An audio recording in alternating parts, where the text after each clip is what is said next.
Hello everyone! Let's talk about the 3 worst sub-weapons in Splatoon 2. Now, before we start, I have to point out that this is recording during the 3.0 update, and the ordering may change depending on future upgrades. Also, these ratings can be a bit subjective. However, I did my best to use information on game mechanics from the Splatoon wiki and other players' opinions on the matter. If you agree or disagree, feel free to let me know why in the comments below. Anyways, let's get right to it. This sub is perhaps the most unique one of all. The sprinkler uses a hefty 60% of your ink tank and runs on several phases that impact the speed and range of its ink output.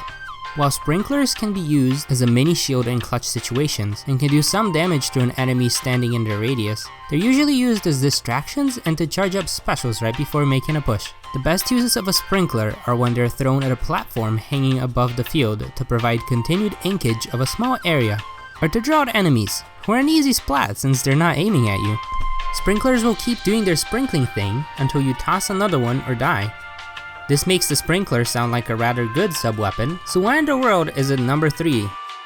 I think the biggest drawback of the sprinkler is that they're very heavy on the ink consumption and rely on you staying alive to function. This makes sprinklers very useless for teams that don't have good map control, players trying to make a push, or for taking out skilled enemies. However, the weapons that come with sprinklers are pretty balanced and are either long range or have decent defensive abilities.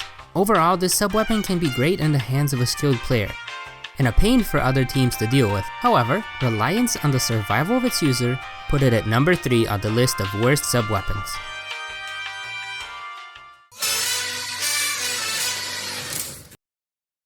This one might come as a surprise to some since I personally use the Toxic Mist a lot. However, this sub-weapon's not the greatest. The premise of this sub-weapon is simple. It creates a sphere of toxic mist when it comes in contact with a surface. Enemy players inside the mist will move slower and lose a little bit of their ink, and that's it. This sub can be pretty useful when it comes to keeping enemies out or away from a certain area, especially since the mist will make a noise when an enemy is affected by it. While this can be very useful during a match, the duration of the toxic mist is a huge negative. The 5 seconds it lasts for wouldn't be much of an issue if the effect would tag on, like its predecessor the Disruptor, or its sister sub the Point Sensor. Sadly, the mist effect only works while an Inkling is inside the sphere, and most players will avoid going inside it or rush through it as a tactic to draw you out. In terms of sets, the Toxic Mist is far from bad, especially since it's paired with weapons that benefit from slowing down an enemy or have sufficient range and fire speed to chase down those running out of the mist. Again, the Toxic Mist has its good and bad points. The bad ones usually come from missed opportunities, like the fact that the sub power-up will increase the throwing distance and speed of activation, but instead could have increased the mist's radius when activated. Overall, this sub-weapon isn't horrible, but it also isn't the most useful when it comes to battles, which is why it gets the number 2 spot.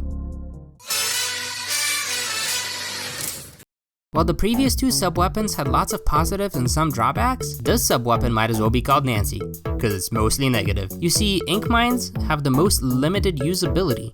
All the other sub-weapons can be thrown or placed anywhere on the map, however ink mines are limited to inkable turf only. A second drawback of the ink mines is that they only do 35 damage at most, to an enemy standing directly over them and will tag the enemy for about 5 seconds. While the damage ink mines do is a joke, the tag effect can be useful.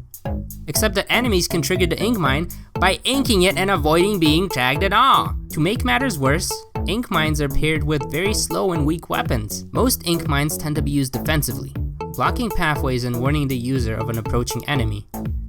However, they would be more useful if used offensively. These types of situations would be where the ink mine is placed ahead of the user, who can take down an approaching enemy, rather than have to cover their back. Overall, this sub-weapon consumes too much ink, has very weak effects, and can be easily countered by most opponents. As such, the ink mine is, in my humble opinion, the worst sub-weapon in Splatoon 2. So, do you agree with these rankings?